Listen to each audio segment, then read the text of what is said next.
దేవుని పరిశుద్ధ నామమునకు మహిమ కలుగునుగాక. క్రీస్తునందు ప్రియ దేవుని బిడ్డలారా, ప్రభు అయిన యేసు క్రీస్తు పరిశుద్ధ నామములో మీ అందరికీ ఈ ఉదయకాల శుభములు తెలియజేయచ్చు ఉన్నాను.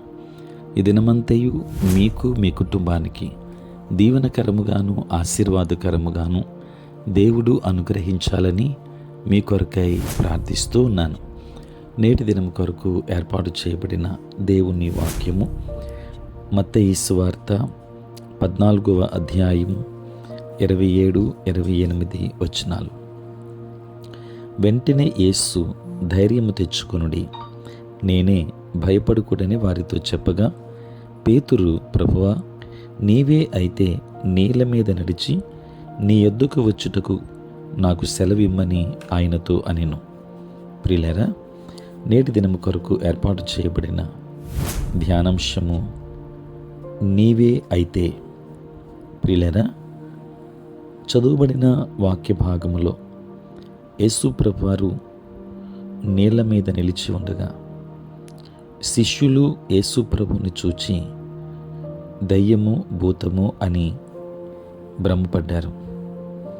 అయితే భయపడుకుడి, నేనే అని ప్రభు చెప్పి వారిని ధైర్యపరచడానికి సిద్ధపడ్డాడు. అయితే పేతురు, ప్రభువా, నీవే అయితే నీళ్ళ మీద నడిచి నీ యొద్దకు రావడానికి నాకు సెలవిమ్ము అని చెప్పాడు. ప్రియులారా, పేతురు మాటలను విశ్లేషించడం ప్రాముఖ్యం. నీళ్ల మీద నడిచిన యేసును చూచినప్పుడు పేతురు ఉక్కిరిబిక్కిరయ్యాడు. అతడు కూడా నీళ్ల మీద నడవాలి అని ఆశపడ్డాడు. అతని కోరికలు నిజంగా ఎలాంటి తప్పిదం లేకున్నా యేసు ముందు ఉంచిన మనవి పూర్తిగా తప్పే అని కొందరి అభిప్రాయం. నీళ్ల మీద నడవాలని ప్రభువు కోరుతున్నాడో లేదో అని అడగలేదు. తన విశ్వాసం ఆ స్థాయి వరకు ఉందా అని అడగలేదు. దానికి బదులు నీవే అయితే నీళ్ల మీద నడిచి నీ యొద్దకు వచ్చుటకు నాకు సెలవిమ్ము అని అడిగాడు. ప్రియులారా, యేసయ్య ఏం చెబుతారు? ఇది నేను కాదు, నా వద్దకు రావద్దు అని చెబుతారా? దేవుని బిడ్డలారా, వాక్యములో నీళ్ల మీద నడిచిన మరో వ్యక్తి లేడు.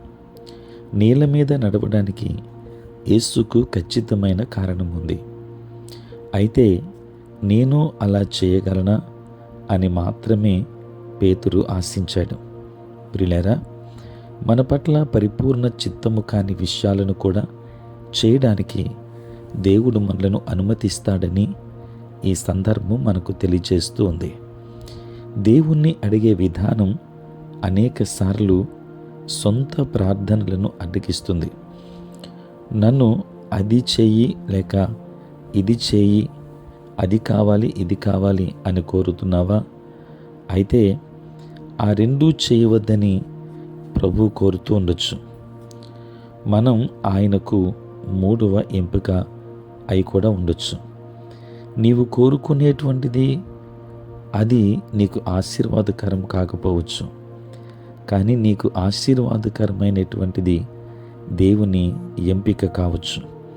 ప్రియులారా, ఇంకా బాగా చెప్పాలి అనంటే ఆయన చేతుల్లో పరిస్థితిని పెట్టి ఏమి చేయాలని కోరుతున్నాడని మనం అడగాలి. దేవుని వాక్యాన్ని వింటున్న దేవుని బిడ్డలారా, ఈరోజు దేవుని జ్ఞానాన్ని నమ్మండి. నీ ఎంపికలు ఆయన అనుమతించాలని ప్రోత్సహిస్తూ ఉన్నా. అది నిన్ను మునగకుండా కాపాడుతుంది.